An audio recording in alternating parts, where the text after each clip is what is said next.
O Papa Francisco recebeu em audiência nesta quinta-feira na Sala Paulo VI, no Vaticano, cerca de 1.000 participantes da peregrinação de luteranos e católicos. O pontífice manifestou sua alegria por esse encontro realizado no âmbito da peregrinação ecumênica iniciada na região de Lutero, na Alemanha, e concluída na sede do bispo de Roma. Francisco saudou e agradeceu os bispos que acompanharam e apoiaram os fiéis nessa iniciativa. Demos graças a Deus porque hoje luteranos e católicos, disse o Papa, estão prosseguindo no caminho que vai do conflito à comunhão. O Papa lembrou que no final desse mês visitará a Catedral Luterana de Lund, na Suécia, para recordar, junto com a Federação Luterana Mundial, depois de 5 séculos, o início da reforma de Lutero e agradecer ao Senhor pelos 50 anos de diálogo oficial entre luteranos e católicos. O Papa encorajou os jovens a serem testemunhas da misericórdia. Você acabou de assistir mais um avanço sobre a nova ordem mundial. Em 1517 foi o ano da liberdade religiosa conseguido pela reforma de Lutero, e agora no ano 2017, após 500 anos depois, chegará o fim da liberdade religiosa. E novamente o papado conseguirá a supremacia, através do ecumenismo e através do acordo sobre as mudanças do clima. Quando o acordo do clima se tornar lei, virá então o decreto dominical, que é um sinal da besta. E o acordo sobre o clima pode se tornar lei ainda neste ano, segundo o que disse o secretário-geral da ONU. Portanto, provavelmente o ano 2017 será o ano do decreto dominical nos Estados Unidos, e provavelmente no ano 2021 será o ano do decreto dominical mundial. Pois a COP21 sobre as mudanças do clima já diz tudo COP21, ou seja, em 2021. Em 2021 já é para todos os países do mundo, já está obedecendo o acordo do clima, ou seja, em todos os países no ano 2021 tem que ter o decreto dominical, que é um sinal da besta. Quando sair o decreto dominical mundial, então começa a contagem regressiva dos 1290 dias literais para a porta da graça se fechar. Ver em Daniel capítulo 12 verso 11. Portanto, quem estuda as profecias bíblicas entende que esta união de luteranos com o papado é profético, é o começo do reinado da besta, a volta da Idade Média. Portanto, assim como no passado a separação de Lutero com Roma foi o começo da liberdade religiosa, assim também agora a união dos professos luteranos com Roma será o fim da liberdade religiosa para todos aqueles que não se unirem com o papado.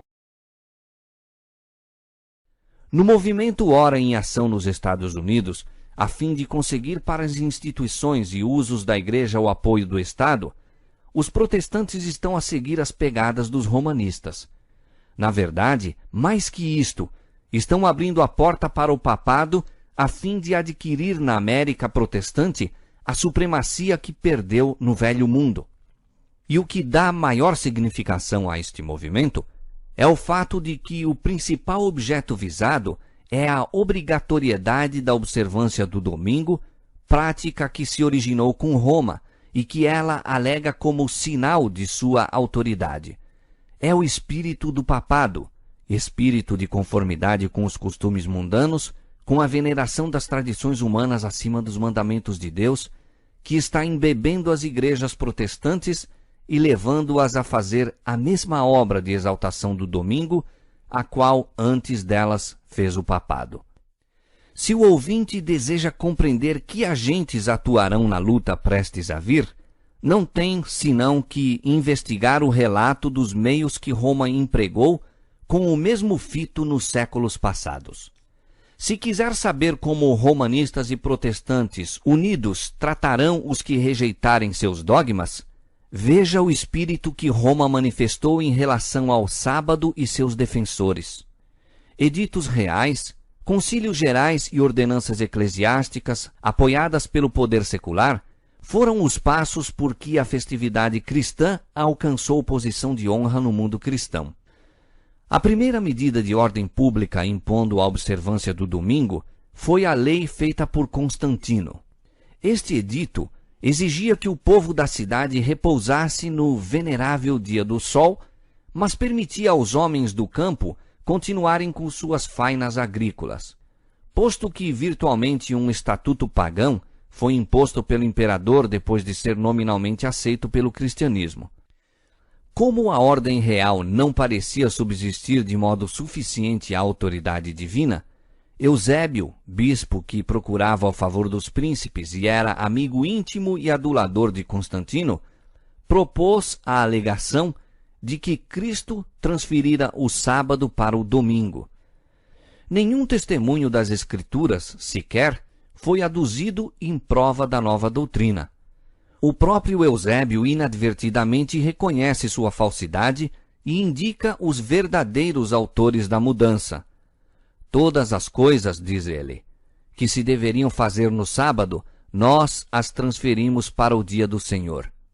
Mas o argumento do domingo, infundado como era, serviu para acoroçoar os homens a conculcarem o sábado do Senhor. Todos os que desejavam ser honrados pelo mundo aceitaram a festividade popular. Com o firme estabelecimento do papado, a obra da exaltação do domingo continuou. Durante algum tempo, o povo se ocupou com trabalho agrícola fora das horas de culto e o sétimo dia, o sábado, continuou a ser considerado como o dia de repouso. Lenta e seguramente, porém, se foi efetuando a mudança. Aos que se achavam em cargos sagrados era vedado proceder, no domingo, a julgamentos em qualquer questão civil. Logo depois, ordenava-se a todas as pessoas, de qualquer classe, abster-se do trabalho usual, sob pena de multa aos livres e açoites no caso de serem servos. Mais tarde foi decretado que os ricos fossem punidos com a perda da metade dos bens, e, finalmente, que, se obstinassem, fossem escravizados. As classes inferiores deveriam sofrer banimento perpétuo. Recorreu-se também aos milagres.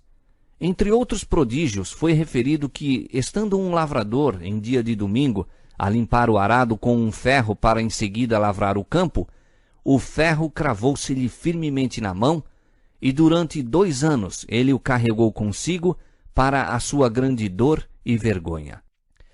Mais tarde o Papa deu instruções para que o padre da paróquia admoestasse os violadores do domingo e fizesse com que fossem à igreja dizer suas orações, não acontecesse e trouxessem eles alguma grande calamidade sobre si mesmos e os vizinhos.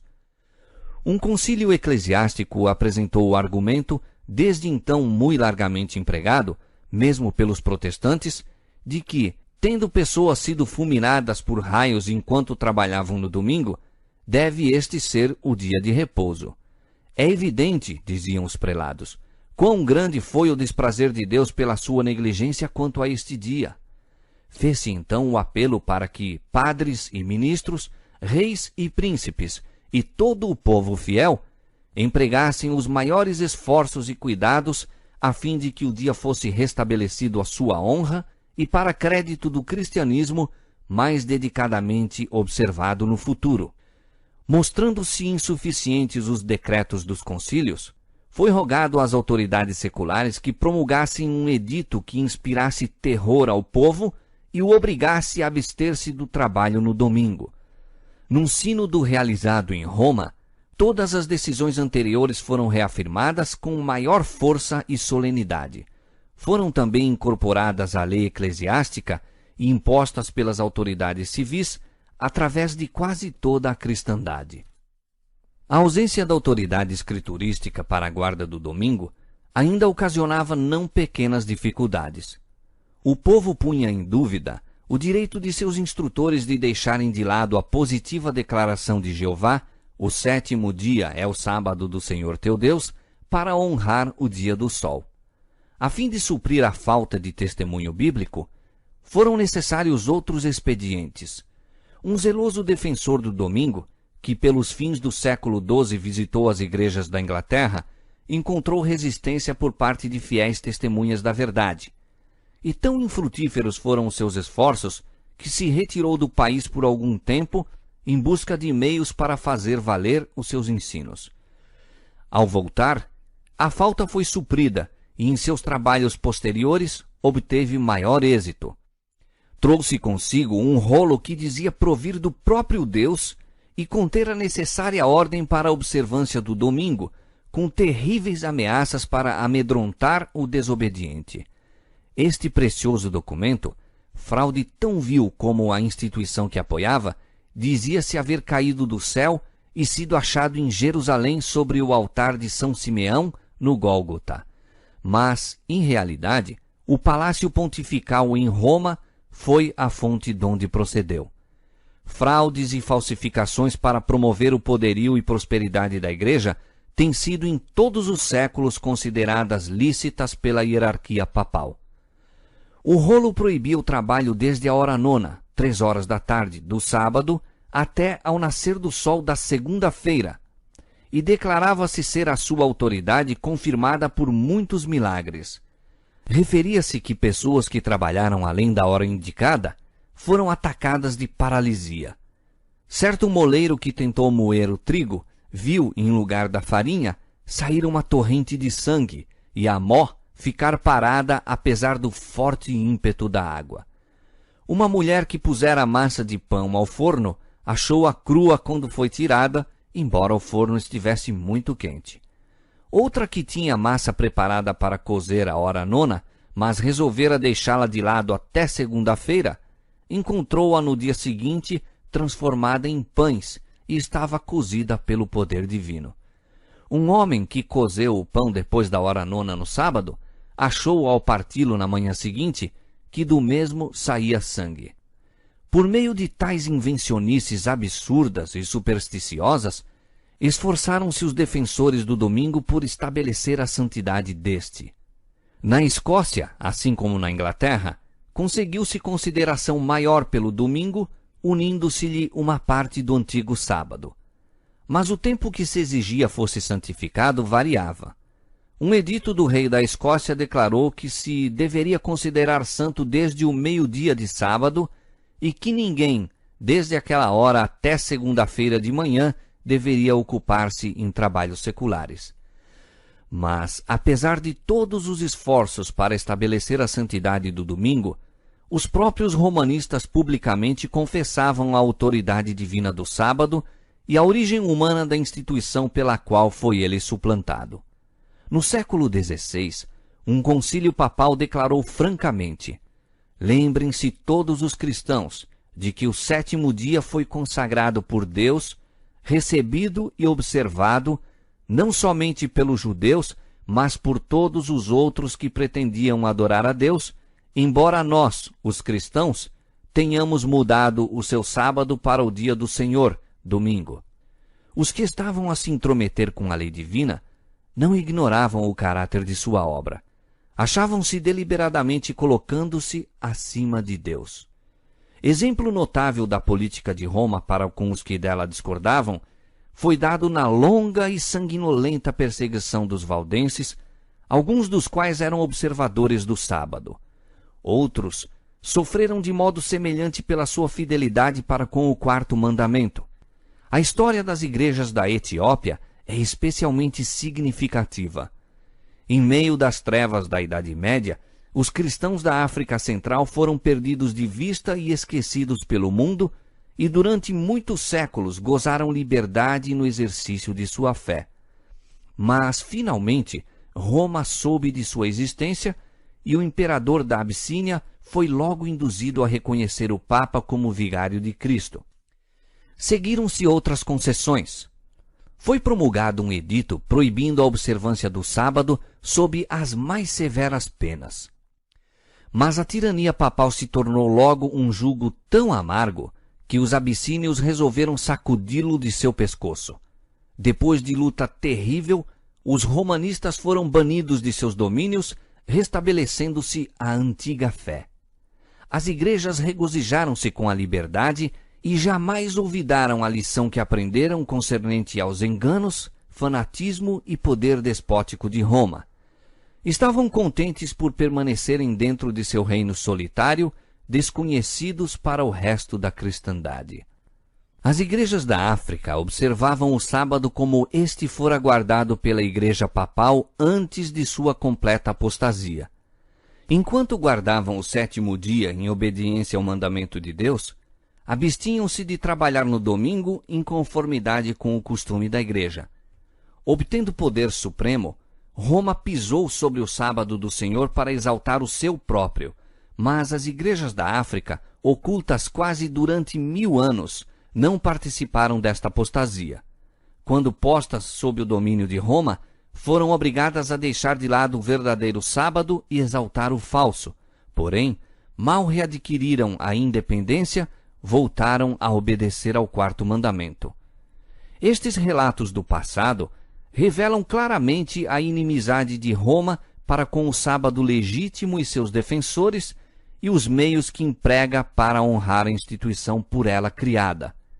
A palavra de Deus ensina que estas cenas devem repetir-se quando os católicos romanos e protestantes se unirem para a exaltação do domingo. A profecia do capítulo 13 do Apocalipse declara que o poder representado pela besta de cornos semelhantes aos do cordeiro fará com que a terra e os que nela habitam adorem o papado, ali simbolizado pela besta semelhante ao leopardo. A besta de 2 cornos dirá também aos que habitam na terra que façam uma imagem à besta, e ainda mais, mandará a todos, pequenos e grandes, ricos e pobres, livres e servos, que recebam o sinal da besta. Apocalipse capítulo 13, versos 11 a 16. Mostrou-se que os Estados Unidos são o poder representado pela besta de cornos semelhantes aos do cordeiro, e que esta profecia se cumprirá quando aquela nação impuser a observância do domingo, que Roma alega ser um reconhecimento especial de sua supremacia. Mas nesta homenagem ao papado, os Estados Unidos não estarão sós. A influência de Roma nos países que uma vez já lhe reconheceram o domínio está ainda longe de ser destruída. E a profecia prevê uma restauração de seu poder. Vi uma de suas cabeças como ferida de morte, e a sua chaga mortal foi curada, e toda a terra se maravilhou após a besta. Apocalipse capítulo 13, verso 13. A inflição da chaga mortal indica a queda do papado em 1798. Depois disto, diz o profeta, a sua chaga mortal foi curada, e toda a terra se maravilhou após a besta. Paulo declara expressamente que o homem do pecado perdurará até ao segundo advento. 2 Tessalonicenses 2, 8. Até mesmo ao final do tempo, prosseguirá com a sua obra de engano. E diz o escritor do Apocalipse, referindo-se também ao papado: adoraram-na todos os que habitam sobre a terra, esses cujos nomes não estão escritos no livro da vida. Apocalipse 13, 8. Tanto no Velho como no Novo Mundo, o papado receberá homenagem pela honra prestada à instituição do domingo, que repousa unicamente na autoridade da Igreja de Roma. Durante mais de meio século, investigadores das profecias nos Estados Unidos têm apresentado ao mundo este testemunho. Nos acontecimentos que ora estão a ocorrer, percebe-se rápido progresso no sentido do cumprimento da profecia. Com os ensinadores protestantes, há a mesma pretensão de autoridade divina para a guarda do domingo e a mesma falta de provas bíblicas que há com os chefes papais que forjaram os milagres para suprir a falta do mandamento de Deus. A asserção de que os juízos divinos caem sobre os homens por motivo de violarem o repouso dominical será repetida. Já se ouvem vozes neste sentido, e o movimento para impor a observância do domingo está rapidamente ganhando terreno. A sagacidade e a astúcia da Igreja de Roma são surpreendentes. Ela sabe ler o futuro, aguarda o seu tempo, vendo que as igrejas protestantes lhe estão prestando homenagem com o aceitar do falso sábado, e se preparam para impô-lo pelos mesmos meios que ela própria empregou em tempos passados. Os que rejeitam a luz da verdade procurarão ainda o auxílio deste poder, que a si mesmo se intitula infalível, a fim de exaltarem uma instituição que com ele se originou. Quão prontamente virá esse poder em auxílio dos protestantes nesta obra, não é difícil imaginar. Quem compreende melhor do que os dirigentes papais como tratar com os que são desobedientes à Igreja? A Igreja Católica Romana, com todas as suas ramificações pelo mundo inteiro, forma vasta organização dirigida da Sé Papal e destinada a servir aos interesses desta. Seus milhões de adeptos em todos os países do globo são instruídos a se manterem sob obrigação de obedecer ao Papa. Qualquer que seja a sua nacionalidade ou governo, devem considerar a autoridade da Igreja acima de qualquer outra autoridade. Ainda que façam juramento prometendo lealdade ao Estado, por trás disto, todavia, jaz o voto de obediência a Roma, absolvendo-os de toda obrigação contrária aos interesses dela.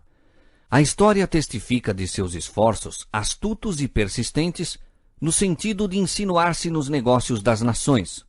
E havendo conseguido pé firme, nada mais faz que favorecer seus próprios interesses, mesmo com a ruína de príncipes e povo. No ano 1204, o Papa Inocêncio III arrancou de Pedro II, rei de Aragão, o seguinte e extraordinário juramento: Eu, Pedro, rei dos aragoneses, declaro e prometo ser sempre fiel e obediente a meu senhor, o Papa Inocêncio, a seus sucessores católicos e à Igreja Romana, e fielmente preservar meu reino em sua obediência, defendendo a fé católica e perseguindo a corrupção herética. Isso está em harmonia com as pretensões relativas ao poder do pontífice romano, de que lhe é lícito depor imperadores e de que pode absolver os súditos de sua fidelidade para com os governantes ímpios. E convém lembrar, Roma jacta-se de que nunca muda. Os princípios de Gregório VII e Inocêncio III ainda são os princípios da Igreja Católica Romana. E tivesse ela tão somente o poder, pô-los-ia em prática com tanto vigor agora como nos séculos passados. Pouco sabem os protestantes do que estão fazendo ao se proporem a aceitar o auxílio de Roma na obra da exaltação do domingo. Enquanto se aplicam à realização de seu propósito, Roma está visando a restabelecer o seu poder para recuperar a supremacia perdida. Estabeleça-se nos Estados Unidos o princípio de que a Igreja possa empregar ou dirigir o poder do Estado, de que as observâncias religiosas possam ser impostas pelas leis seculares. Em suma, que a autoridade da Igreja e do Estado devem dominar a consciência, e Roma terá assegurado o triunfo nesse país. A palavra de Deus deu aviso do perigo iminente. Se este for desatendido, o mundo protestante saberá quais são realmente os propósitos de Roma apenas quando for demasiado tarde para escapar da cilada. Ela está silenciosamente crescendo em poder. Suas doutrinas estão a exercer influência nas assembleias legislativas, nas igrejas e no coração dos homens. Está a erguer suas altaneiras e maciças estruturas, em cujos secretos recessos se repetirão as anteriores perseguições. Sorrateiramente, e sem despertar suspeitas, está aumentando suas forças para realizar seus objetivos ao chegar o tempo de dar o golpe. Tudo o que deseja é a oportunidade, e esta lhe está sendo dada. Logo veremos e sentiremos qual é o propósito do romanismo. Quem quer que creia na palavra de Deus e a ela obedeça, incorrerá por esse motivo em censura e perseguição.